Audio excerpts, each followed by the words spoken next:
नमस्कार, आप देख रहे हैं मध्य भारत और मैं हूं आप सभी के साथ आरती। तो चलिए बुलेटिन की शुरुआत करते हैं आज की बड़ी और अहम खबरों के साथ। भारत जोड़ो न्याय यात्रा पर मध्य प्रदेश के मुख्यमंत्री मोहन यादव ने कहा कि उज्जैन देव दर्शन करने की नगरी है। मैं उन्हें इसकी शुभकामनाएं देता हूं। उन्हें पश्चाताप भी करना चाहिए कि भगवान राम के मंदिर का न्योता उनकी पार्टी ने क्यों ठुकराया था। वे जनता से माफी मांगे।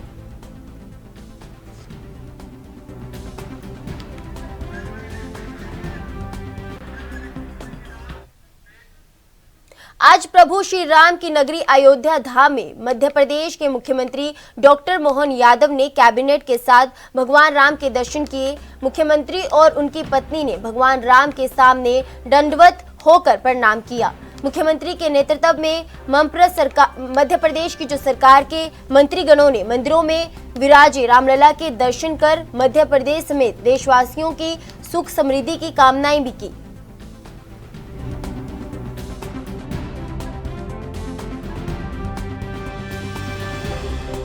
ऐसा लगा जीवन धन्य हो गया।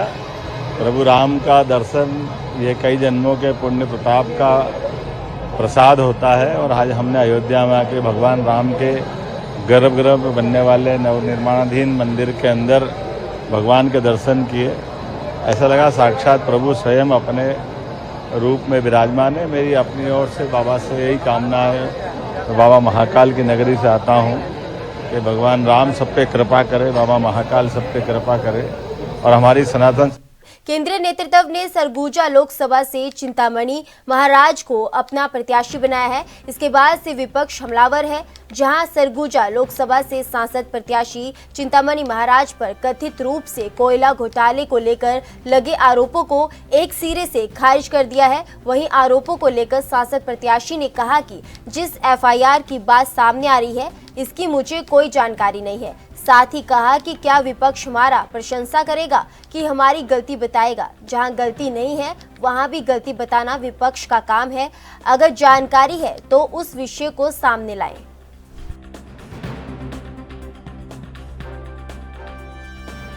मेरे को जानकारी नहीं है इस विषय का जानकारी मेरे को नहीं। कांग्रेस के संचार प्रमुख जो सुशील आनंद शुक्ला हैं, उन्होंने ये बात कहा कि दागी व्यक्ति को भाजपा ने ले लिया, भाजपा में गए तो दाग सारे धुल गए। अच्छा, मैं एक सवाल पूछ लेता हूँ आपसे। विपक्ष जो है क्या हमारा प्रशंसा करेगा कि हमारा गलती बताएगा? जहाँ गलती नहीं है वहाँ भी गलती बताना वही तो विपक्ष का काम है। इस विषय पर कोई जानकारी नहीं है उनको। अगर जानकारी है तो विषय को ना। 5 लाख रुपए लेने का आरोप लगाते हैं बार बार, इस तरह की कितनी सच्चाई? अब उस चीज़ को प्रमाणित करें तब तो, कहने से तो नहीं होता है ना, और उसका प्रमाण भी तो होना चाहिए। कहने को तो कोई भी आरोप लगा देगा हम इतना दिए हैं, लेकिन दिए हैं नहीं दिए हैं उसका तो प्रमाण भी तो होना चाहिए ना। तो क्या लगता है आपको जानबूझ कर फंसाया जा रहा है?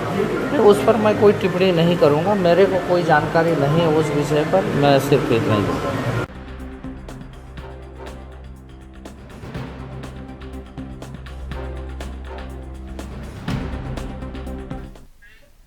रामलला के दर्शन के लिए भक्तों को अयोध्या धाम का सफर कराना Aastha special express train Bhanu Pratap railway station से अयोध्या धाम का एक चक्कर लगाएगी।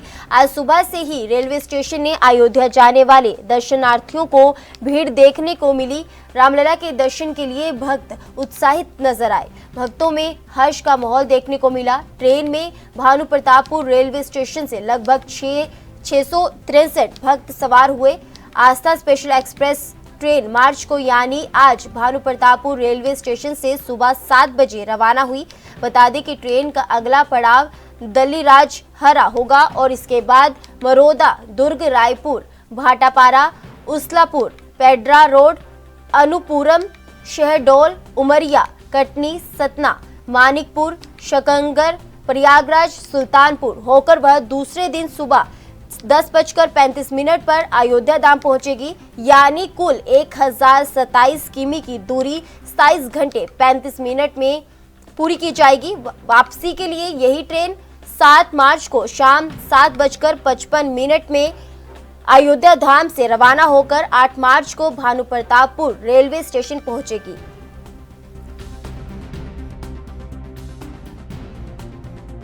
आज पूरे बस्तर से आज भानुप्रतापपुर रेलवे स्टेशन से अयोध्या जा रहे हैं, जिसमें हर बस्तर के नाम में राम, उनके मन में राम, उनके दिल में राम, ऐसे राम नाम के नाम लेते हुए अयोध्या के दर्शन के लिए जा रहे हैं। हर आदमी में ही एक राममय हो गया है और पूरे बस्तर को, पूरे भारत में राम नाम हो, ऐसा सोचकर हम लोग ने सब दर्शन करने जा रहे हैं रामलला जी का, कि सब एक राममय हो, पूरा दुनिया राममय हो, ऐसा सोच रहे हैं। और सभी एक एक करके उनके नाम के आगे राम, उनके पीछे में राम, उनके मन में राम, उनके दिल में राम, ऐसे राम अयोध्या में जाके रामलला का दर्शन करके वहाँ से आके लोगों को राममय करने का एक बहुत बड़ा अच्छा साधन है। और हमारे देश के प्रधानमंत्री को बधाई देते हैं कि ऐसा एक यात्रा किए हैं जो हर आदमियों को, हर जाति, हर धर्म को जोड़ने का बहुत बड़ा प्रयास है।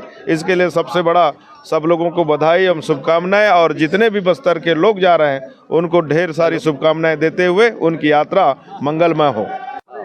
निश्चित रूप से आज भानुप्रतापपुर से अयोध्या के लिए आस्था स्पेशल ट्रेन, जो कि हमारी सरकार के द्वारा राम भक्तों को श्री राम लला के दर्शन के लिए जो राम अयोध्या दर्शन योजना के अंतर्गत आज चालू हो रही है, बहुत ही परम सौभाग्य की बात है, खास करके हम छत्तीसगढ़ वासियों के लिए और बस्तर वासियों के लिए, क्योंकि भगवान श्री राम हमारे भांचा राम हैं।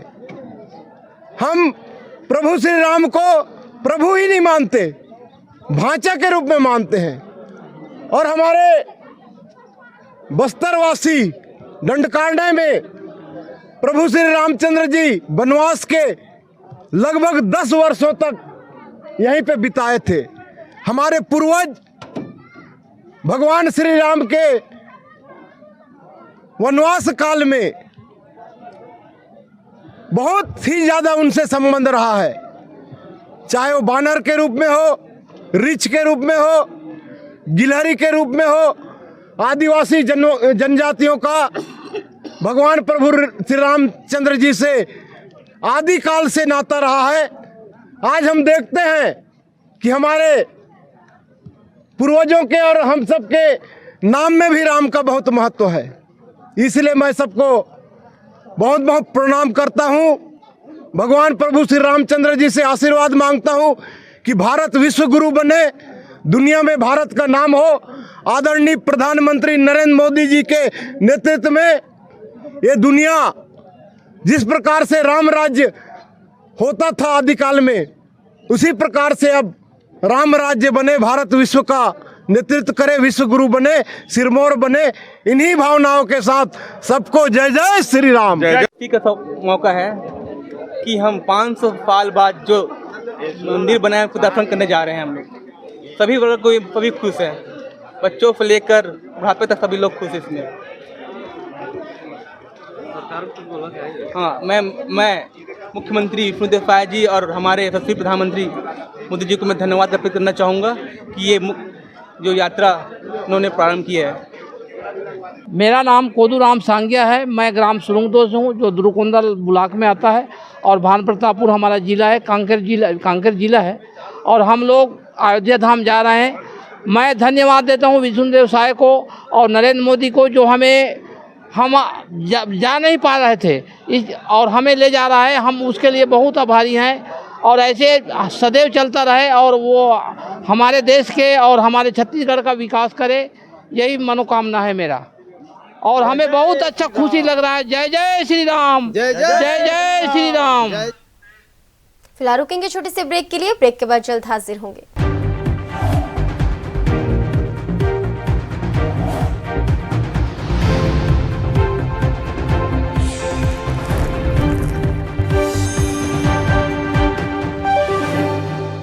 ब्रेक के बाद मध्य भारत में एक बार फिर आप सभी का स्वागत है।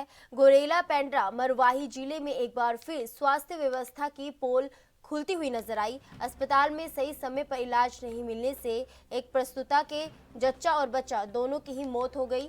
मामले में पेंड्रा के सामुदायिक स्वास्थ्य केंद्र में पदस्थ स्टाफ नर्स और ड्यूटी में तैनात चिकित्सकों पर इलाज के दौरान लापरवाही बरतने का आरोप परिजनों ने लगाया है। वहीं मामले में जिला स्वास्थ्य अधिकारी ने चुप्पी साधी हुई है। दरअसल पूरा मामला पेंड्रा के अमराऊ गांव का है, जहां पर रहने वाले गर्भवती महिला यशोदा यादव की आज मौत हो गई। मृतक के परिजनों ने पेंड्रा के सामुदायिक स्वास्थ्य केंद्र में जो नर्स है और ड्यूटी में थी उस पर आरोप लगाया कि परिजनों के द्वारा अस्पताल स्टाफ पर लापरवाही बरतने का परिजनों के द्वारा आरोप लगाया गया है कि गर्भवती यशोदा यादव को बेहतर और सुरक्षित प्रसव के लिए गोवा से मितानिन के साथ पेंड्रा के सामुदायिक स्वास्थ्य केंद्र में भर्ती कराया गया था, जहां पेंड्रा के शासकीय सामुदायिक स्वास्थ्य केंद्र में नर्स की लापरवाही के कारण प्रस्तुता मृतक यशोदा यादव की मौत हो गई।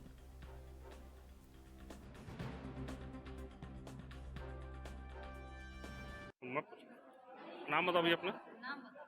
राकेश कुमार यादव। भैया क्या हो गया? वो डिलीवरी के लिए हम लोग वहाँ लाए। कहाँ लाए थे? 102 में पेंड्रा हॉस्पिटल में। उसके बाद नर्स को बताई मितानी, तो एक बार जांच के लिए ले गई।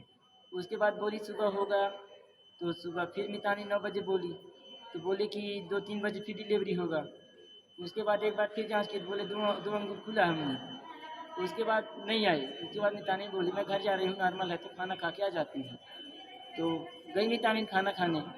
उसके बाद जब तक मैं फिर 12 बजे के लगभग में मामी सास मेरा और उसका दीदी आए बड़े वाले। उसके बाद आने के बाद फिर ये लोग बोले कि मैडम जी देख लीजिए इसको दर्द हो रहा है। तो एक बार ले गए वहाँ, तो बोले ठीक है अभी समय है। उसके बाद कुछ नहीं किए, बोले कि रिफर कागज़ बना देता हूँ, चले जाओ जिला में, यहाँ सुविधा उपलब्ध नहीं है, हमारे पास यहाँ उतना ज़्यादा मशीन नहीं है, तो वहीं ले जाओ, वहाँ सब कुछ सुरक्षित है। तो मेरे बोले कि भैया रिफर बना दे रही हूँ और गाड़ी का साधन बुला दे रही हूँ। तो बोला ठीक है मैडम बुला दीजिए। तो बुलाने के चक्कर में फिर वो बोली कि अब गाड़ी नहीं आ रही है, अब अपने साधन करिए। तो मैं 112 को लगाया, तो 12 भी बोला कि हम अभी केस में हैं, 108 को बुलाइए। तो फिर मैं 108 को बुलाया, तो मैडम बोली भैया गाड़ी नहीं आई। मैं बोला गाड़ी तो आ रही है। तो बोला तो सब इकट्ठा कर लो। तो मैं इकट्ठा करके झोला पूरा बाहर निकाला पूरा, और बच्ची को खाना खिला के उसको वहीं सुला दिया। छोटी बच्ची थी अपनी। सिस्टर का नाम मालूम है क्या? नर्स का नाम मालूम? सिस्टर का नाम नहीं है सर मेरे को पता। क्या बोल रही थी वो बोली कि साड़ी में है, मोटी सी है, हल्का गोरी सी। तो वो बोली मेरे को भैया गाड़ी बुला लो अपने अंदर से, ले जाओ।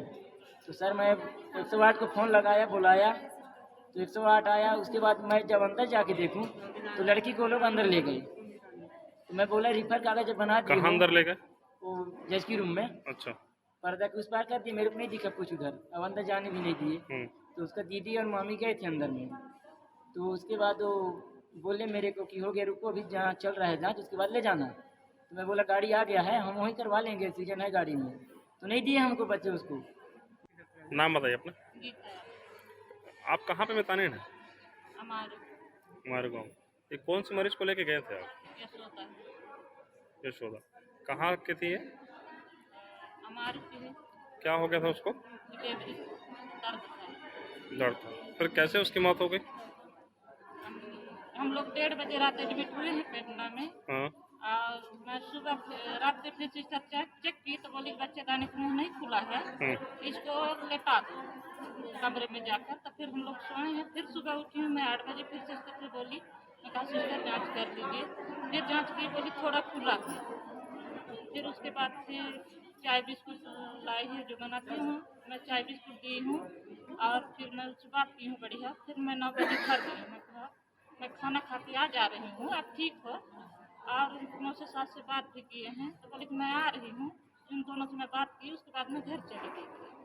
फिर जैसे ये उसका सीरियस हुआ तबीयत, तो फिर ये लोग फ़ोन किए हैं और मेरे आते तक यहाँ आ गए थे। फिर मैं यहाँ आई हूँ तो आई हूँ। ठीक, उसकी मौत हो गई है, तो ये लोग लापरवाही किसकी बता रहे हैं? ये लोग तो नहीं रखा है सर। वही मतलब उसका पति भी बोल रहे हैं कि वही दीदी खत्म हो चुकी थी, और जो सांस वाले थे वो भी बोल रहे हैं कि वही खत्म हो चुकी थी। और नर्स लापरवाही हाथी को दबाया है, उसके बाद फिर होश नहीं है, तो क्या मतलब ऐसे करके तो हम लोग फिर वही छुट्टी किए हैं। कितने बजे वहाँ छुट्टी करके लाए? हाँ बस छुट्टी करके लाए हैं, तो वहाँ खत्म ही हो गई। पिंड अस्पताल वही बिल्कुल छाती होती दबोते हैं, पेट भी वो करे हैं। नाराज डॉक्टर हाँ, पेट को छाती को वहाँ डॉक्टर लोग कितने बजे आए थे देखने? अब वो घड़ी नहीं देखे, 1-2 बजे गए रहा होगा। अच्छा, मतलब समय से इलाज नहीं मिलने के कारण हाँ, होते कोई देख नहीं रहा। इंजेक्शन लगाए हैं, उसके बाद सीने में दबाए हैं, पेट को दबाए हैं। नाम बताइएगा अपना। और जो खत्म हुई है उसका नाम? यशोदा बाई। फिलहाल के लिए मध्य भारत में मेरे साथ बस इतना ही। अब बने रहिए ARM न्यूज के साथ। नमस्कार।